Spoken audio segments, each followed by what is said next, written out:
The Art of War by Niccolo Machiavelli. Book 5.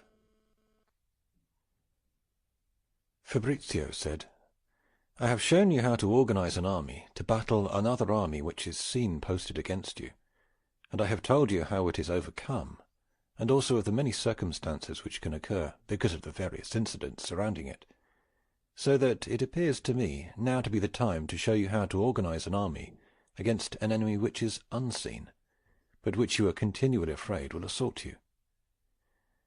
This happens when marching through country which is hostile, or suspected of being so.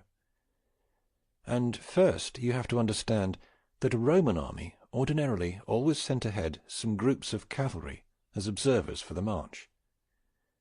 Afterwards the right wing followed.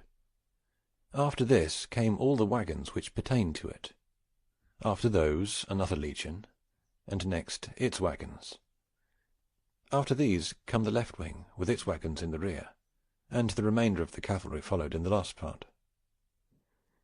This was, in effect, the manner in which one ordinarily marched, and if it happened that the army should be assaulted on the march, in front or from the rear, they quickly caused all the wagons to be withdrawn either on the right or on the left, according as it happened, or rather as best they could, depending on the location, and all the forces together, free from their baggage, set up a front on that side from which the enemy was coming. If they were assaulted on the flank, they would withdraw the wagons to the side which was secure, and set up a front on the other. This method, being good and prudently conducted, appears to me ought to be imitated, sending cavalry ahead to observe the country, then having 4 battalions, having the march in line, and each with its wagons in the rear. And as the wagons are of 2 kinds, that is, those pertaining to individual soldiers, and the public ones for use by the whole camp, I would divide the public wagons into 4 parts, and assign a part to each battalion, also dividing the artillery and all the unarmed men, so that each one of those armed should have its equal share of the impedimenta. But as it sometimes happens that one marches in a country not only suspect, but hostile in fact, that you are afraid of being attacked hourly, in order to go more securely, you are compelled to change the formation of the march, and go on in the regular way, so that in some unforeseen place neither the inhabitants nor the army can injure you.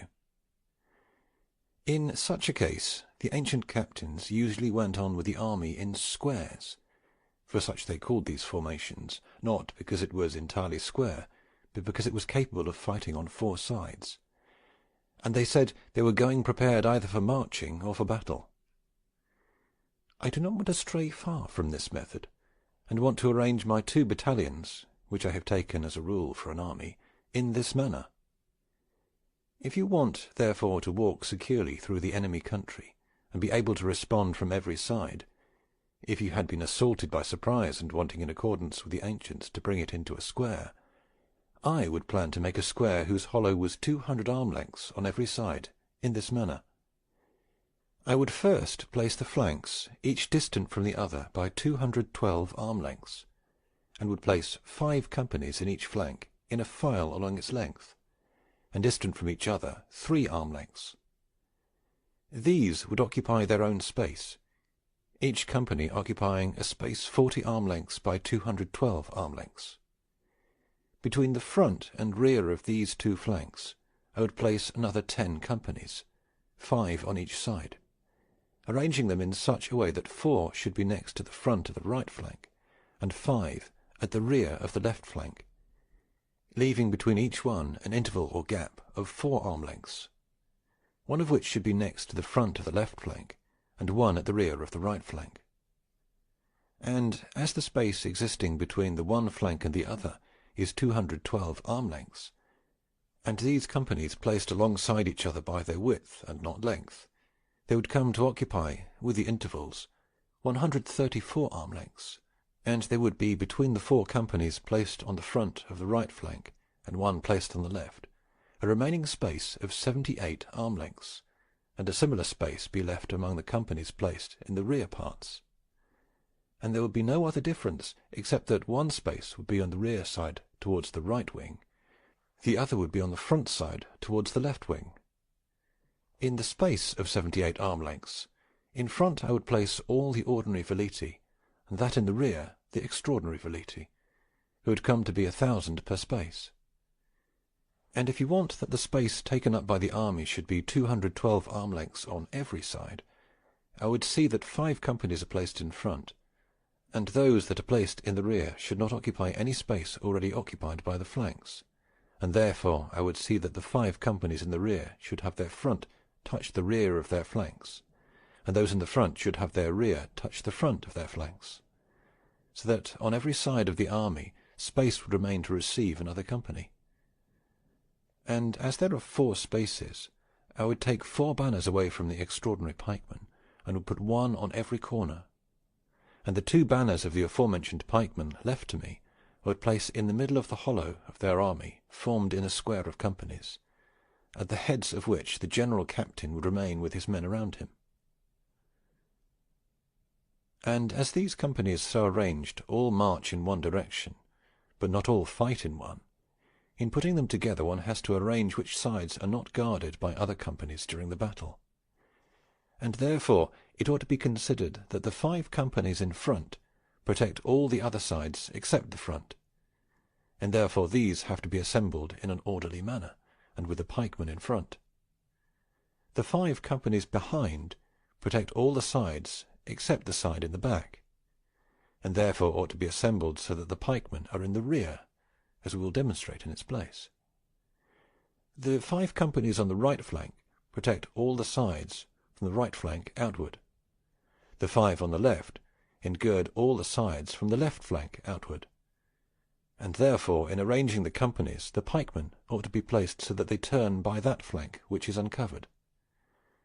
And as the heads of 10 are placed in the front and rear, so that when they have to fight all the army and its members are in their proper places, the manner of accomplishing this was told when we discussed the methods of arranging the companies.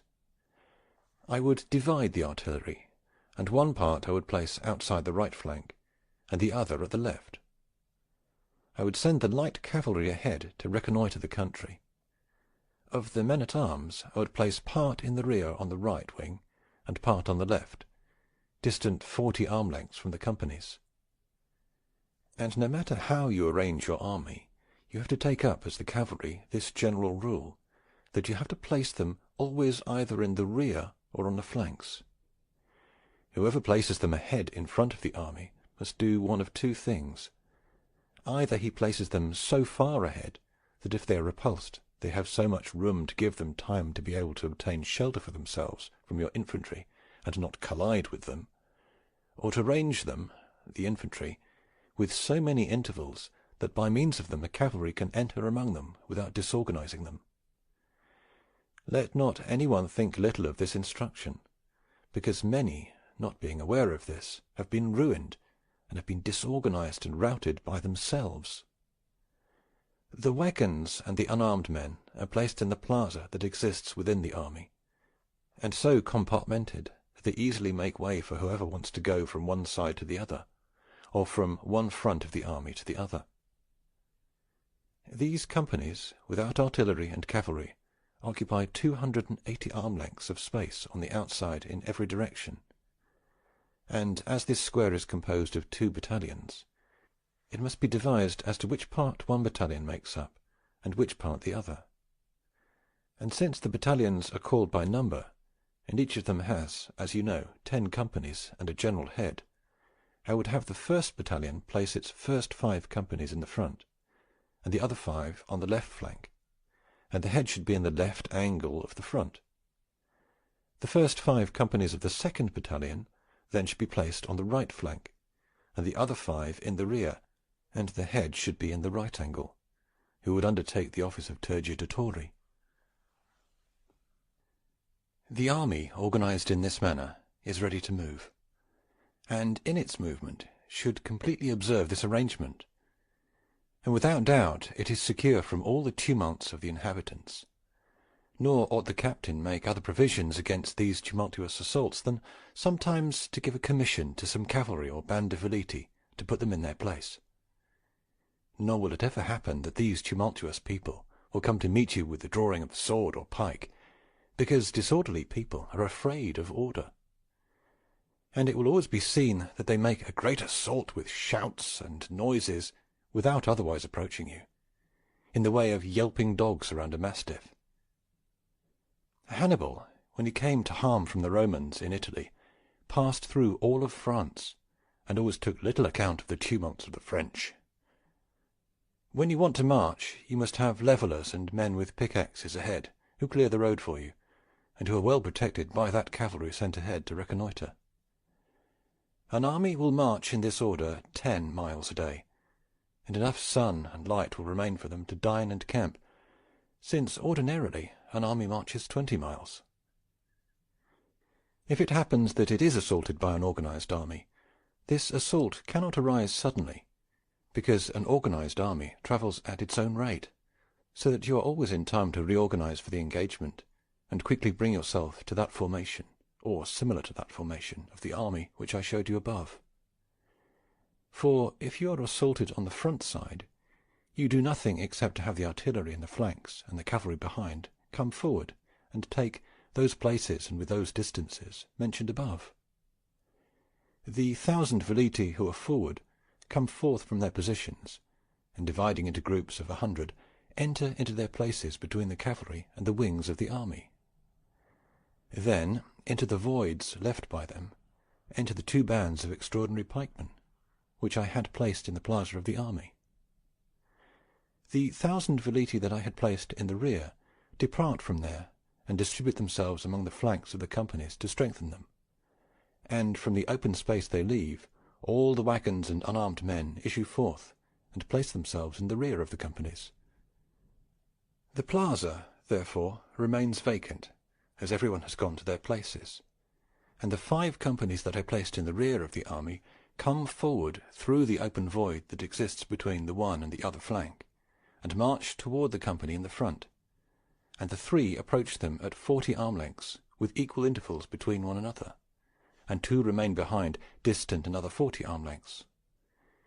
This formation can be organized quickly, and comes to be almost the same as the first disposition of the army which we described before.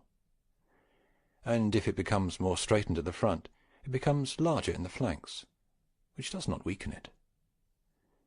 But as the 5 companies in the back have their pikemen in the rear for the reasons mentioned above, it is necessary to have them come from the forward part, if you want them to get behind the front of the army.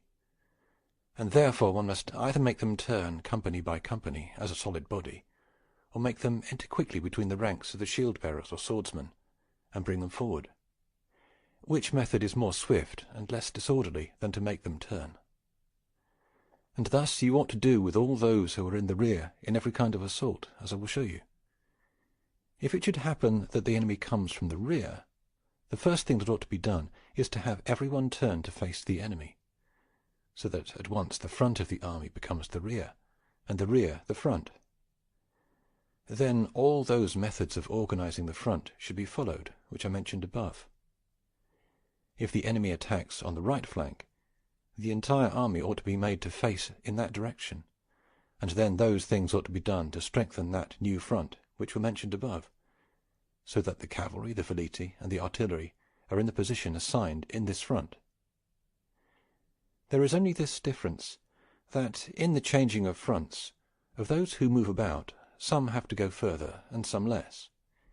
It is indeed true that when a front is made on the right flank, the veleti would have to enter the intervals or gaps that exist between the wings of the army, and the cavalry would be those nearer to the left flank, in the position of those who would have to enter into the 2 bands of extraordinary pikemen placed in the centre. But before they enter, the wagons and unarmed men stationed at the openings should clear the plaza and retire behind the left flank, which then becomes the rear of the army. And the other veleti, who should be placed in the rear according to the original arrangement, in this case should not be changed, as that place should not remain open, which from being the rear would become a flank. All the other things ought to be done as was said concerning the first front. What has been said concerning making a front from the right flank is intended also in making one from the left flank, since the same arrangements ought to be observed.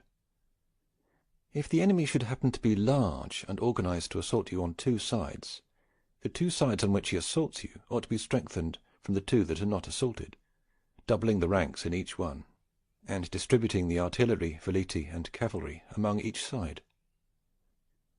If he comes from 3 or 4 sides, it needs must be either you or he lacks prudence. For if you were wise, you would never put yourself on the side where the enemy could assault you from 3 or 4 sides with large and organized forces. And if he wanted to attack you in safety, he must be so large and assault you on each side with a force almost as large as you have in your entire army. And if you are so little prudent that you put yourself in the midst of the territory and forces of an enemy who has 3 times the organized forces that you have, you cannot complain if evil happens to you, except of yourself. If it happens not by your fault, but by some misadventure, the injury will be without shame, and it will happen to you as it did to the Scipios in Spain and the Hasdrubal in Italy. But if the enemy has a much larger force than you, and in order to disorganize you wants to assault you on several sides, it will be his foolishness and his gamble. For to do this he must spread himself thin, and you can always attack on one side and resist on another, and in a brief time ruin him. This method of organizing an army, which is not seen but who is feared, is necessary, and it is a most useful thing to accustom your soldiers to assemble and march in such order, and in marching arrange themselves to fight according to the first front planned, and then return to marching formation. From that make a front from the rear, and then from the flank, and from that return to the original formation. These exercises and accustomization are necessary matters if you want a disciplined and trained army. Captains and princes have to work hard at these things, nor is military discipline anything else than to know how to command and how to execute these things. Nor is a disciplined army anything else than an army which is well trained in these arrangements. Nor would it be possible for anyone in these times who should well employ such discipline ever to be routed. And if this square formation which I have described is somewhat difficult, such difficulty is necessary if you take it up as an exercise, since, knowing how to organize and maintain oneself well in this, one would afterwards know how to manage more easily those which will not be as difficult. Zenobie said, "I believe, as you say, that these arrangements are very necessary, and by myself I would not know what to add or leave out. It is true that I desire to know 2 things from you. The one, when you want to make a front from the rear or from a flank, and you want them to turn, whether the command is given by voice or by sound or bugle call. The other, whether those you sent ahead to clear the roads in order to make a path for the army ought to be soldiers of your companies, or other lowly people assigned to such practices." Fabrizio said, "Your first question is very important, for often the commands of the captain, not very well understood or poorly interpreted, have disorganized their army. Hence the voices with which they command in times of danger ought to be loud and clear. And if you command with sounds or bugle calls, it ought to be done so that they are so different from each other that one cannot be mistaken for another. And if you command by voice, you ought to be alert to avoid general words, and use particular ones. And of the particular ones, avoid those which might be able to be interpreted in an incorrect manner. Many times saying, 'Go back, go back,' has caused an army to be ruined. Therefore this expression ought to be avoided, and in its place use 'retreat.'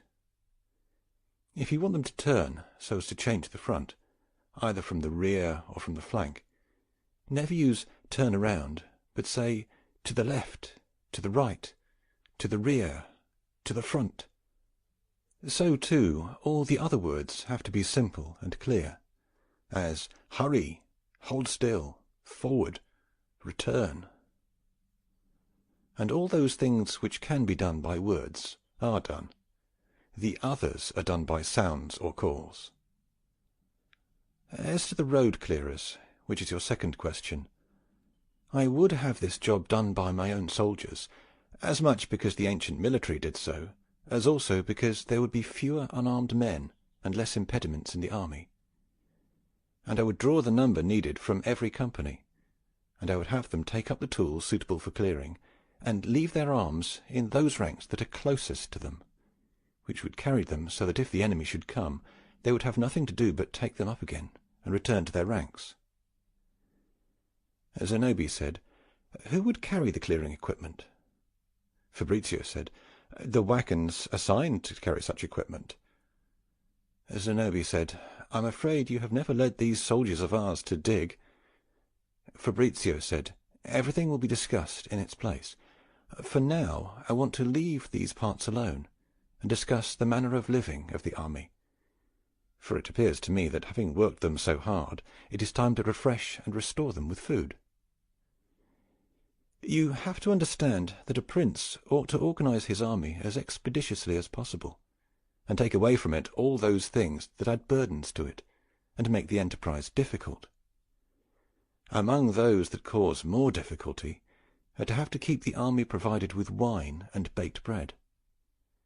The ancients did not think of wine, for lacking it they drank water tinted with a little vinegar, and not wine. They did not cook bread in ovens, as is customary throughout the cities, but they provided flour, and every soldier satisfied himself of that in his own way, having lard and grease for condiment, which gave flavor to the bread they made, and which kept them strong. So that the provisions of eating for the army were flour, vinegar, bacon, and lard, and barley for the horses. Ordinarily they had herds of large and small beasts that followed the army, which, as they did not need to be carried, did not impede them much. This arrangement permitted an ancient army to march sometimes for many days through solitary and difficult places without suffering hardship for lack of provisions, for it lived from things which could be drawn behind. The contrary happens in modern armies, which, as they do not want to lack wine and eat baked bread in the manner of those at home do, and of which they cannot make provision for long, often are hungry. Or, even if they are provided, it is done with hardship and at very great expense. I would, therefore, return an army to this form of living, and I would not have them eat other bread than that which they cook for themselves. As to wine, I would not prohibit its drinking, or that it should come into the army, but I would not use either industry or hard work to obtain it. And as to other provisions, I would govern myself entirely as the ancients. If you would consider this matter well, you will see how much difficulty is removed, and how many troubles and hardships an army and a captain avoid, and what great advantage it will give any enterprise which you want to undertake." Zenobia said, "We have overcome the enemy in the field, and then marched on his country. Reason wants that there be no booty, ransoming of towns, prisoners taken. Yet I would like to know how the ancients governed themselves in these matters." Fabrizio said, "Here I will satisfy you. I believe you have considered, since I have at another time discussed this with some of you, that modern wars impoverish as much those lords who win as those who lose. For if one loses the state, the other loses his money and movable possessions, which anciently did not happen, as the winner of a war then was enriched. This arises from not keeping track in these times of the booty acquired, as was done anciently, but everything is left to the direction of the soldiers. This method makes for two very great disorders. The one, that of which I have spoken; the other, that a soldier becomes more desirous of booty and less an observer of orders. And it has often been said that the cupidity for booty has made him lose who has been victorious. The Romans, however, who were princes in this matter, provided for both these inconveniences, ordering that all the booty belonged to the public, and that hence the public should dispense it as it pleased. And so they had quaestors in the army, who were, as we would say, chamberlains, to whom all the ransoms and booty was given to hold, from which the consul served himself to give the soldiers their regular pay, to help the wounded and infirm, and to provide for the other needs of the army. The consul could indeed, and often did, concede a booty to the soldiers, but this concession did not cause disorders. For when the enemy army was routed, All the booty was placed in the middle, and was distributed to each person according to the merits of each.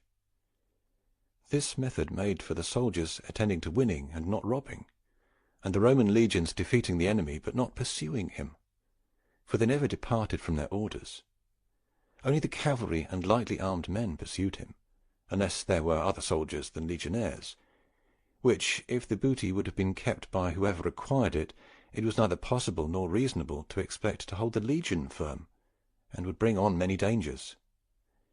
From this it resulted, therefore, that the public was enriched, and every consul brought, with his triumphs, much treasure into the treasury, which constituted entirely of ransoms and booty. Another thing well considered by the ancients was the pay they gave to each soldier. They wanted a third part to be placed next to him who carried the flag of the company, who never was given any except that furnished by the war.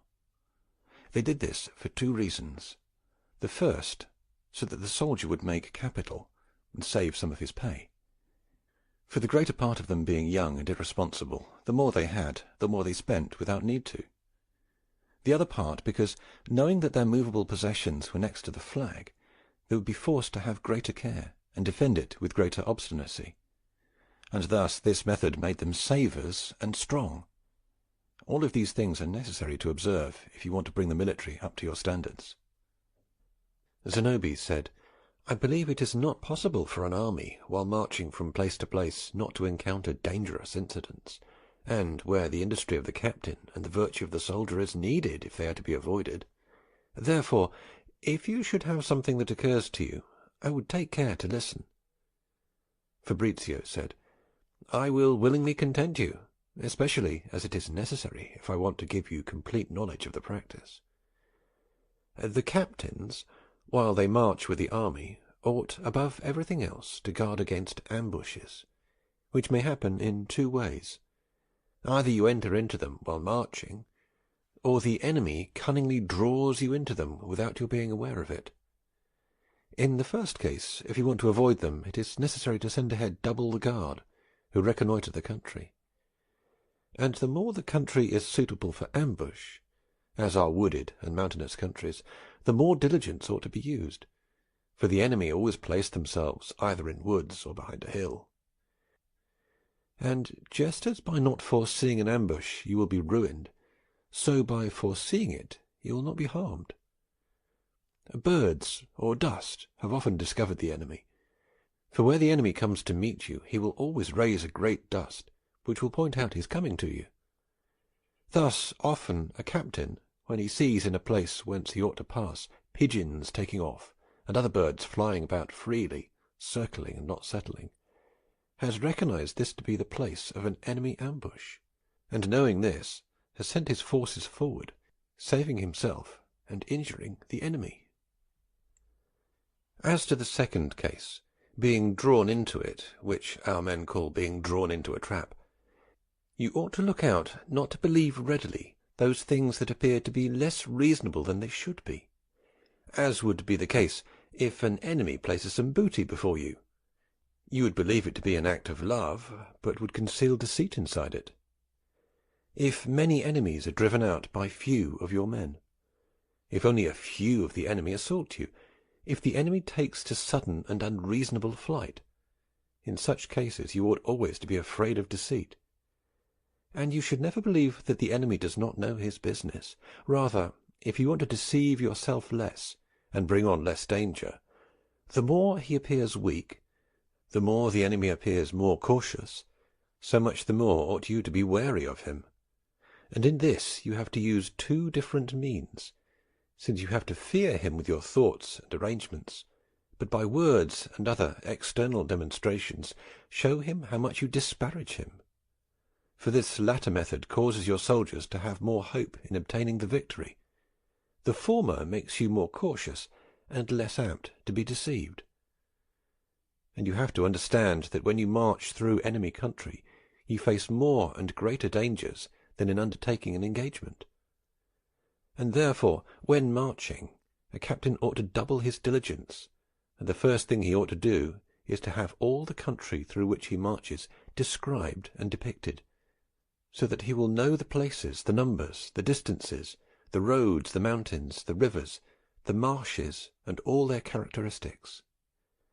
And in getting to know this, in divers ways, one must have around him different people who know the places, and question them with diligence, and contrast their information, and make notes according as it checks out.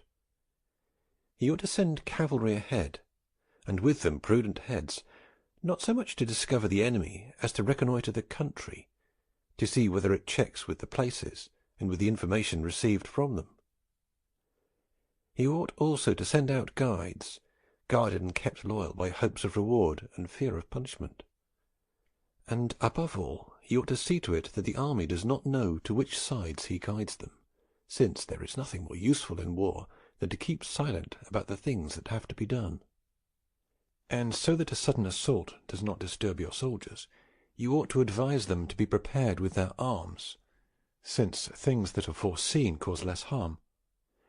Many have, in order to avoid the confusion of the march, placed the wagons and the unarmed men under the banners, and commanded them to follow them, so that, having to stop or retire during the march, they are able to do so more easily, which I approve very much as something useful. He ought also to have an awareness during the march that one part of the army does not detach itself from another, or that, one part going faster and the other more slowly, the army does not become compacted, which things cause disorganization.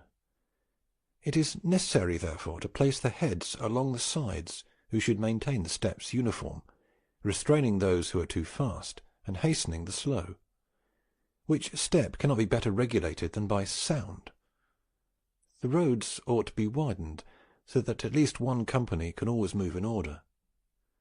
The customs and characteristics of the enemy ought to be considered, and if he wants to assault you in the morning, noon, or night, and if he is more powerful in infantry or cavalry, from what you have learned you may organize and prepare yourself.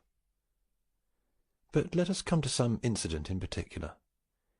It sometimes happens that, as you are taking yourself away from in front of the enemy, because you judge yourself to be inferior to him, and therefore do not want to come to an engagement with him, he comes upon your rear as you arrive at the banks of a river, which causes you to lose time in its crossing, so that the enemy is about to join up and combat with you. There have been some who have found themselves in such peril, their army girded on the rear side by a ditch, and filling it with tow, have set it afire. Then they have passed on with the army without being able to be impeded by the enemy, he being stopped by that fire which was in between. Zenobia said, "And it is hard for me to believe that this fire can check him, especially as I remember to have heard that Hanno the Carthaginian, when he was besieged by the enemy, girded himself on that side from which he wanted to make an eruption with wood and set fire to it, whence the enemy, not being intent to guard that side, had his army pass over the flames, having each soldier protect his face from the fire and smoke with his shield." Fabrizio said, "You say well, but consider what I have said and what Hanno did. For I said that he dug a ditch and filled it with tow, so that whoever wanted to pass had to contend with the ditch and the fire. Hanno made the fire without a ditch, and, as he wanted to pass through it, did not make it very large or strong, since it would have impeded him even without the ditch. Do you not know that Nabonidus the Spartan, when he was besieged in Sparta by the Romans, set fire to part of his own town in order to stop the passage of the Romans, who had already entered inside, and by those flames not only stopped their passage, but pushed them out? But let us return to our subject. Quintus Lutatius, the Roman, having the Cimbri at his rear, and arriving at a river, so that the enemy should give him time to cross, made as if to give him time to combat him, and therefore feigned to make camp there, and had ditches dug, and some pavilions raised, and sent some horses to the camps to be shod, so that the Cimbri, believing he was encamping, they also encamped, and divided themselves into several parts to provide themselves with food, of which Lutatius, becoming aware, he crossed the river without being able to be impeded by them. Some, in order to cross a river, not having a bridge, have diverted it, and having drawn a part of it in their rear, the other then became so low that they crossed it easily. If the rivers are rapid, and desiring that the infantry should cross more safely, the more capable horses are placed on the side above which holds back the water, and another part below which succour the infantry, if any, in crossing, should be overcome by the river. Rivers that are not forded are crossed by bridges, boats, and rafts, and it is therefore well to have skills in your armies capable of doing all these things. It sometimes happens that in crossing a river the enemy on the opposite bank impedes you. If you want to overcome this difficulty, there is no better example than that of Caesar, who, having his army on the bank of a river in Gaul, and his crossing being impeded by Vercingetorix the Gaul, who had his forces on the other side of the river, marched for several days along the river, and the enemy did the same. And Caesar, having made an encampment in a woody place, and suitable to conceal his forces, withdrew 3 cohorts from every legion, and had them stop in that place, commanding then that as soon as he should depart they should throw a bridge across and fortify it, and he with the rest of his forces continued the march. Whence Vercingetorix, seeing the number of legions, and believing that no part had remained behind, also continued the march. But Caesar, as soon as he thought the bridge had been completed, turned back, and finding everything in order, crossed the river without difficulty. Zenobia said, "Do you have any rule for recognizing the fords?" Fabrizio said, "Yes, we have. The river, in that part between the stagnant water and the current, always looks like a line to whoever looks at it, is shallower, and is a place more suitable for fording than elsewhere. For the river always places more material, and in a pack, which it draws with it from the bottom, which thing, as it has been experienced many times, is very true." Zenobia said, "If it happens that the river has washed away the bottom of the ford, so that horses sink, what remedy do you have?" Fabrizio said, "Make grids of wood, and place them on the bottom of the river, and cross over those. But let us pursue our discussion. If it happens that a captain with his army is caught between 2 mountains, and has but 2 ways of saving himself, either that in front or the one in the rear, and both being occupied by the enemy, has as a remedy to do what some have done in the past, which is to dig a large ditch difficult to cross, and show the enemy that by it you want to be able to hold him with all his forces, without having to fear those forces in the rear, for which the road in front remains open. The enemy, believing this, fortifies himself on the side open, and abandons the side closed, which he then throws a wooden bridge, planned for such a result, over the ditch, and without any impediment passes on that side, and freed himself from the hands of the enemy. Lucius Minutius, the Roman consul, was in Liguria with the armies, and had been enclosed between certain mountains by the enemy, from which he could not go out. He therefore sent some soldiers of Numidia, whom he had in his army, who were badly armed and mounted on small and scrawny horses, towards those places which were guarded by the enemy, and the first sight of whom caused the enemy to assemble to defend the pass. But when they saw those forces poorly organized and also poorly mounted, they esteemed them little, and loosed their guard. As soon as the Numidians saw this, giving spurs to their horses and attacking them, they passed by without the enemy being able to take any remedy, and having passed, they wasted and plundered the country, constraining the enemy to leave the pass free to the army of Lucius. Some captain who has found himself assaulted by a great multitude of the enemy has tightened his ranks and given the enemy the faculty of completely surrounding him, and then has applied force to that part which he has recognized as being weaker, and has made a path in that way, and saved himself. Marcantonio, while retiring before the army of the Parthians, became aware that every day at daybreak, as he moved, the enemy assaulted him, and infested him throughout the march, so that he took the course of not departing before midday, so that the Parthians, believing he should not want to decamp that day, returned to their quarters, and Marcantonio was able then for the remainder of the day to march without being molested. This same man, to escape the darts of the Parthians, commanded that when the Parthians came towards them they should kneel, and the second rank of the company should place their shields on the heads of those in the first, the third on those of the second, the fourth on the third, and so on successively, so that the entire army came to be as under a roof, and protected from the darts of the enemy. This is as much as occurs to me to tell of what can happen to an army when marching. Therefore, if nothing else occurs to you, I will pass on to another part.